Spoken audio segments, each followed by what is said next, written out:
So Sadhguru, what are some of the things that, all of us who are here listening to you, what are the one or two things that we can do tomorrow which will increase this level of awareness, perception, thoughtfulness? Oh, you're talking about a takeaway, huh? In a sense, but an enduring takeaway. It's not lighthearted, it's not, because we've heard a lot, and I'm sitting here and saying, okay, so what do I do differently tomorrow? Let's say to learn ABC, the 26 alphabets. At least if you learn the Indian languages, you know 54, whatever. 26 alphabets. How long did you take to learn to write them properly in their proper order and use them whichever way you want? How long did you take? Oh, I'm still at it. A long time. At least 3-4 years minimum. Yeah. To learn to make sentences and use the way you want, maybe you took 12-15 years. Much longer than that, yes. So you gave so much just to learn some wordcraft. But to know something about the fundamental nature of your existence which could just change you dimensionally, you want to know it in 2 minutes. Why are you so unfair? No, I only want to know where to start in 2 minutes. Okay. Where to start?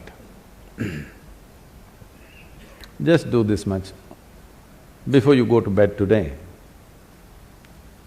one thing is, every hour, okay, remind yourself. Right now, it's going to be 8 o'clock, 8 o'clock, remind yourself, wow, I'm still alive. No, don't laugh. So many people who go to bed today will not wake up tomorrow morning. More than 1 million people on the planet will not wake up tomorrow morning. Tomorrow morning, suppose you wake up. Yes, who knows? You always think it's not me, it's going to be somebody. Very cruel. Tomorrow morning if you do wake up, first check, am I really awake, alive? I'm still alive, wow. Don't have to do anything, don't scream or something. At least one big smile, okay, I'm still alive. Over 1 million people didn't wake up tonight, but here I am, alive. Fantastic or no? What is the biggest thing in your life? You're alive right now. So, you're still on tomorrow morning, just one smile, wow. Then maybe there are 2, 3, 4 people who matter to you much in your life, just check, he and she and that one and this one is alive. All alive, great. If 1 million people died tonight, which they do every night, at least 10 million people lost somebody who was dear to them. But none of those who are very dear to you are gone today. Fantastic or no? Another big smile, don't tell anybody. Just smile, okay. Great. 8 o'clock in the morning, wow, 8 o'clock, still alive. Every 1 hour, just do this exercise, okay? Every 1 hour, just remind yourself, check, on. Please understand this. If you think about God, you will become hallucinatory. Only when you are conscious about your mortality will you want to truly know the nature of this life. When you know, you're on right now and tomorrow morning you may be poof, gone.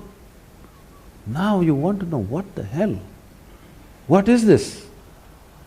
I'm real right now, but tomorrow morning, gone.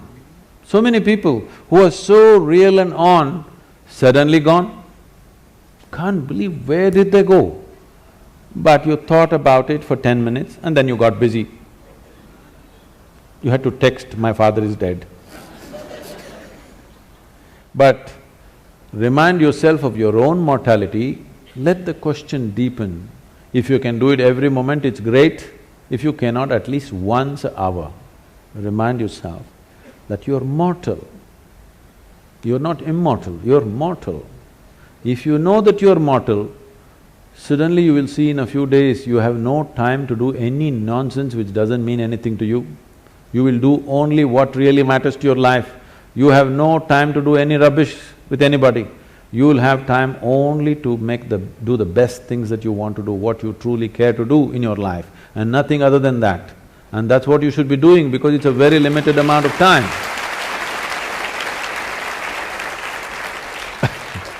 I want you to know, it's a very brief life. That is if you're a joyful person.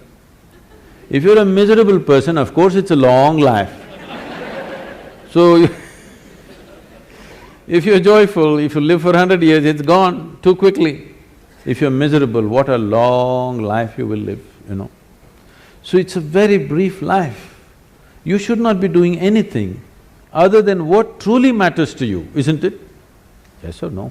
Yes. But you're doing so much nonsense which doesn't mean anything to you simply because you think you're immortal. Otherwise, people are saying, no, I will live up to 80, maybe 100, so I will do this at 70, I will smile at my neighbor when I was 75, you know, when all my work is done. When all the property issues are settled, after that I'll smile at him. There is no such guarantee. Has anybody here come with a guarantee card for 2 days? No, you could be dead tomorrow morning. I'm not wishing that, I bless you with a long life, but it's possible, right?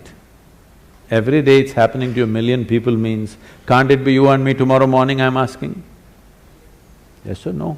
Yes. If you are conscious of your mortality, becoming aware will naturally happen because the significance of being alive will blossom. You used all kinds of words which are straight from the American coast, mindfulness, awareness, mental alertness. No, you need to separate these things. Being mentally alert will help you to survive better. If I'm mentally alert, I can drive better, I can do my work better, I can do something else better. It's survival. Awareness is not about survival.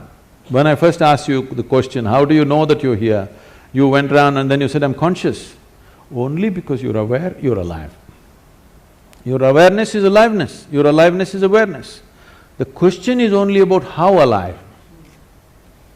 Lot of people think if they're 50% alive, it's pretty good. Yes, you can survive 50%. But you need to understand, if we want to torture somebody, if you want to torture somebody, what would you do? You'll kill them? Suppose you got employment in hell, let's say. You are given the job of torturing people. What will you do? Kill them? Hello? No. No. Keep them half alive.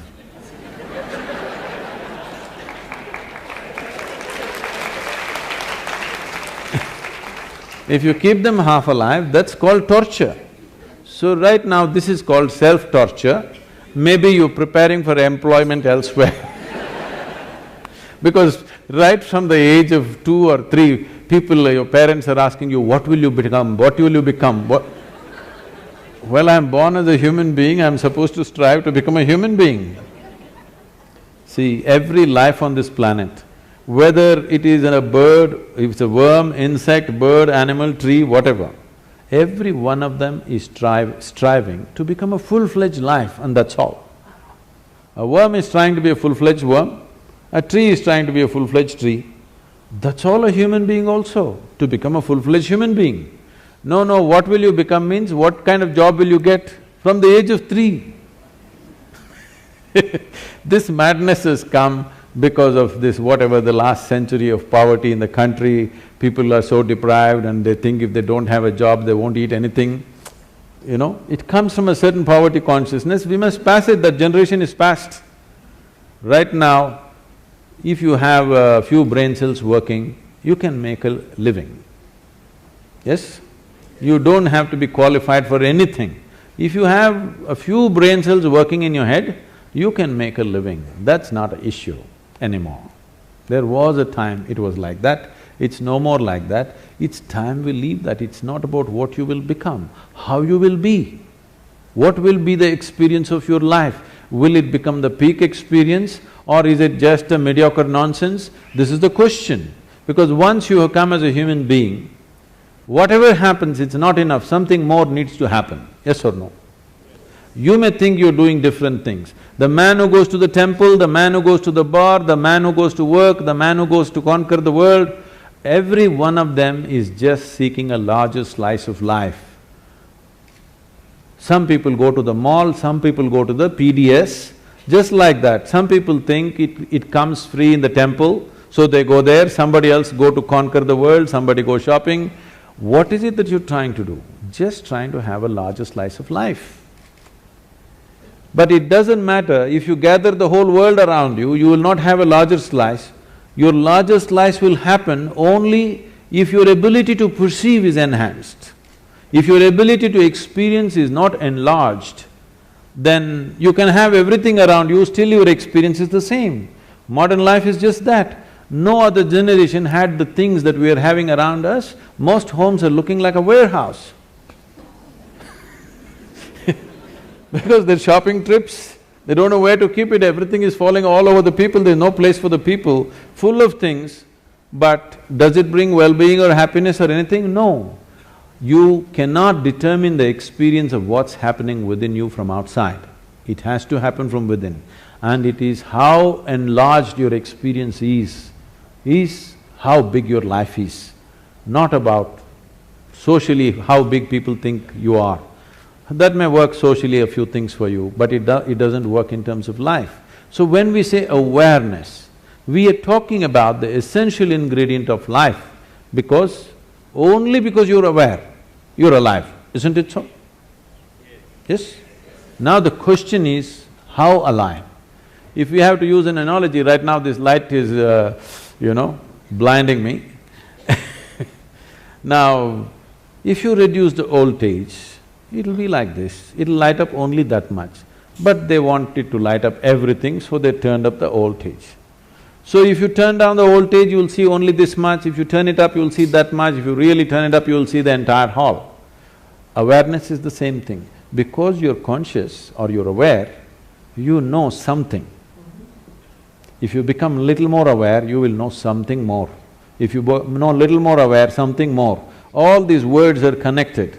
Prajna, the word guru, all these things are connected because prajna means you're conscious. Because you're conscious, depending upon the intensity of your consciousness, accordingly your vision of everything around you is enhanced. Now the word guru means, gu means darkness, it's a four-letter word, Ru means dispeller. So a guru is not supposed to teach you something, he is not supposed to give you a philosophy, not supposed to give you an ideology. It is just that he is supposed to throw little more light. Little more light means, if suppose this hall is dark and you're only able to see the first two rows, you're not able to see them. If I flashed a torchlight, you saw, oh, all those people, the whole world out there. But I switched off the torch. Then you know, there is something, now I have to see. What do I need? I need a torch beam of my own, okay? This is the job. Because the children in the home where I'm staying, they're declaring, he's not like a guru, he doesn't talk like a guru, he doesn't look like a guru, he doesn't walk like a guru, he's not a guru. I'm very glad, I'm getting certified. Yes, yes. Now, about seeing everything the way it is, because if I want to walk through this, there are a whole lot of people right now, belief systems. You believe in God, all right? Now, I know in the corporate world, people have shifted this, I believe in myself. Which is somewhat misplaced, but that's okay. Both are misplaced, they produce different kinds of impacts. Absolutely. See, belief means what? Essentially, belief means you're unwilling to admit what you do not know as I do not know. Whatever you do not know, you believe. If you believe, what it does to you is, it'll give you confidence. Confidence without clarity is a disaster. Right now, let us say, I cannot see these people, my vision is not clear. But I have great confidence, I'm going to walk through these people. You know what I will do? I'll step over everybody and go, because I'm very confident, the whole lot of people like this. If my vision is clear, I will go through this without even touching anybody. If my vision is not clear, and I have no confidence, I will ask, please can somebody show me the way?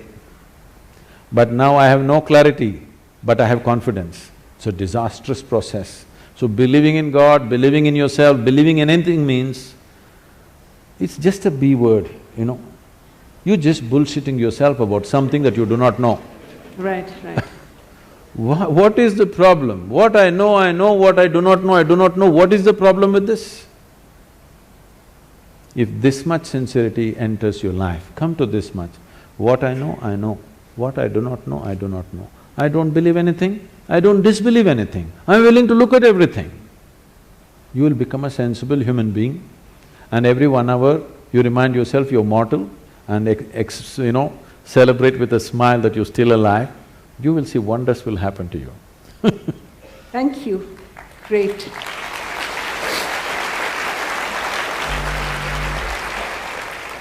So even a free-flowing… It's 8 o'clock. No, we have more time, we have more time. I was just going to say… I'm not saying that, it's 8 o'clock, you're still alive, wow! We are all alive. That's the collective celebration.